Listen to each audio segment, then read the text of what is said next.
In this video, we'll go deeper into the roots of yoga practice, the wisdom traditions that shape it, its context, and why this is important for your practice today. In the first part of this series, we explored what yoga practice really means beyond just a workout trend or tool. Today, let's step back and explore its roots. What is the origin of yoga? What is the context in Indian tradition, and why does this matter for our practice today? I am Priyamshakti, yoga healing therapist and teacher. I'm rooted in an Indian understanding of yoga and contemporize it for a universal context of healing. Today, let's explore the foundations of yoga together.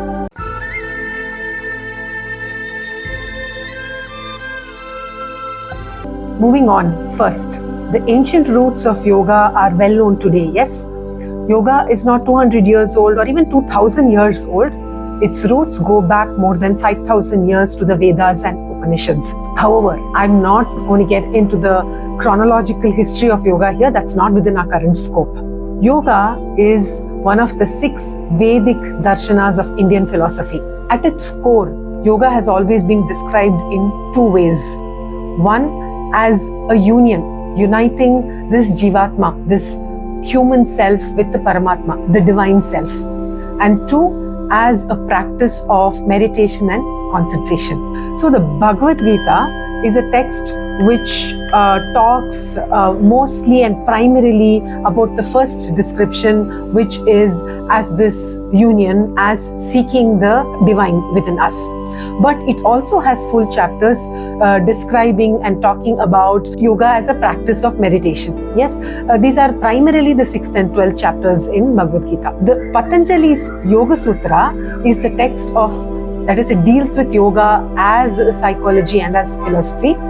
It has deep aphorisms on the nature of the mind, the nature of reality, the self, and the practice, impact, and outcome of meditation. The Yoga Sutra is the primary reference and authority on yoga for serious practitioners and teachers. There are many other texts of yoga, the Yoga Vasishtha, the Geranda Samhita, the Hatha Yoga Pradipika, Yoga Makarandam, Tirumandiram, to name a few. There are also many commentaries on these texts. Our Upanishads are also rich in ideas, practices, and stories of yoga. I believe that traditionally we had many yoga practitioners across all walks of Indian life.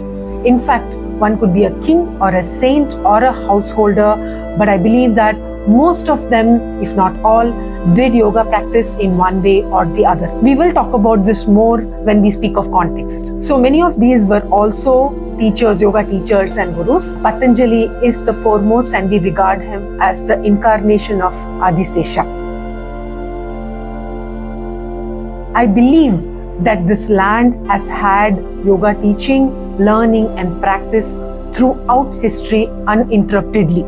In modern times, we've had teachers who have taken yoga across the world. Swami Vivekananda was perhaps one of the first. Besides him, we have 2 important lineages. We have the Shivananda lineage, Swami Shivananda, whose 3 disciples were Swamis Vishnu Devananda, Sachidananda and Swami Chinmayananda. Now each founded their own ashram. We also have the Krishnamacharya lineage, Sri T. Krishnamacharya, the main guru of this parampara. His 3 main disciples continued his work.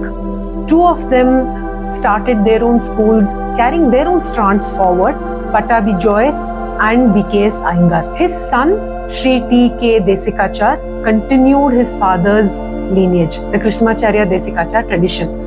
Now, besides these 2 lineages, there are many other schools, the Bihar school, the Yoga Institute, the Brahma Kumaris, Aurobindo's Integral Yoga is one more of those schools. Everyone has their roots in the same soil.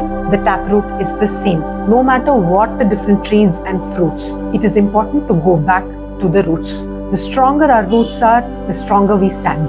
Now, when we look at the context of yoga derived from these roots, some clear points emerge for us. First, yoga is a foundational way of understanding and navigating this human life and reality.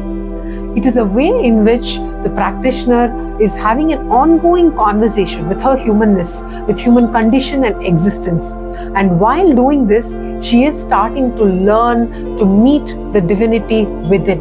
who is always waiting. So from many of our Upanishadic stories, we see how yoga is interwoven into the fabric of daily living as a way of encountering oneself, one's relationships and the world, and something larger, a cosmic force that is larger than all this.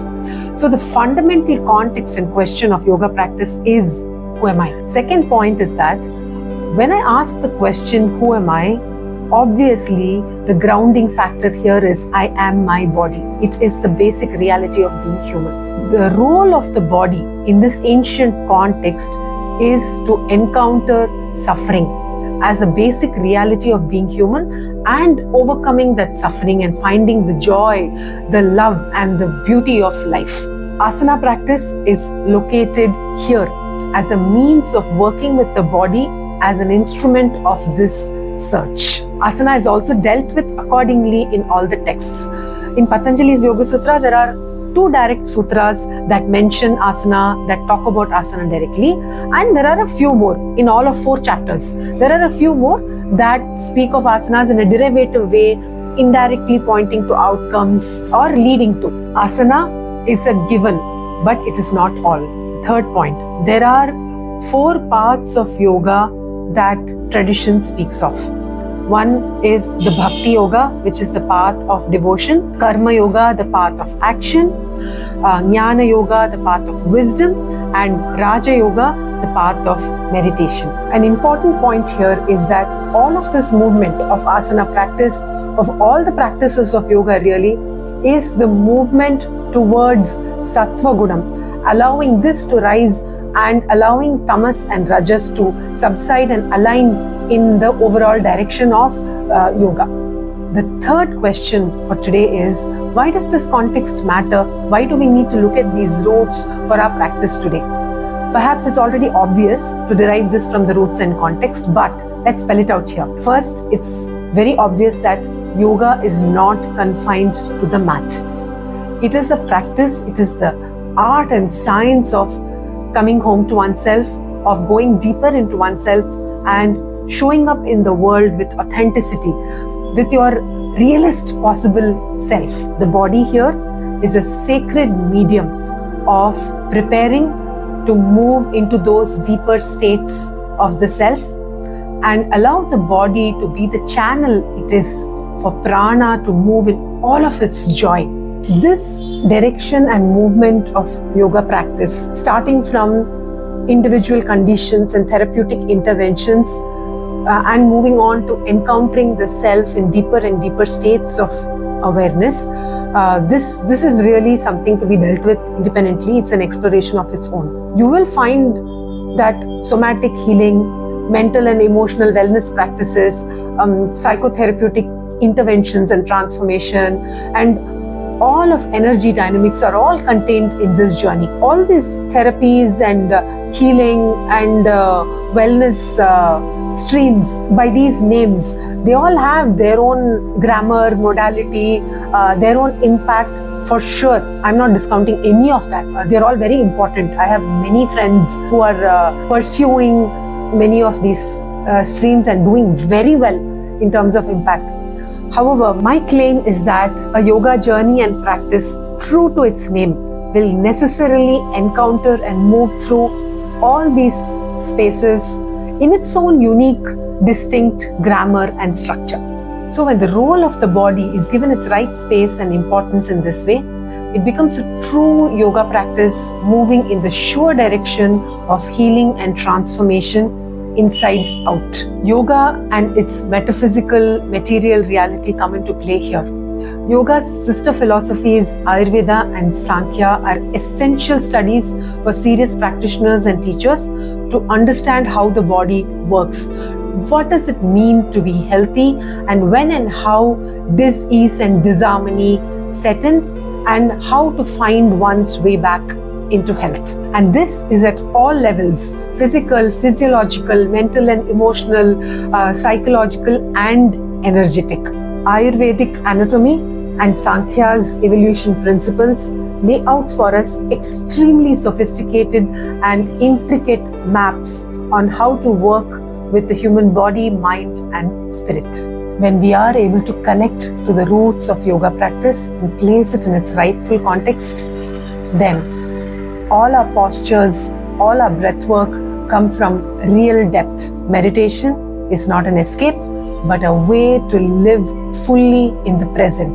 Then we will also begin to see that we cannot separate yoga from a human existence and condition. I will take off on this point in the next part of this series. I am Priyamshakti, your friendly neighborhood Sakhi in yoga healing. See you in the next part of this series, What is True Yoga Practice?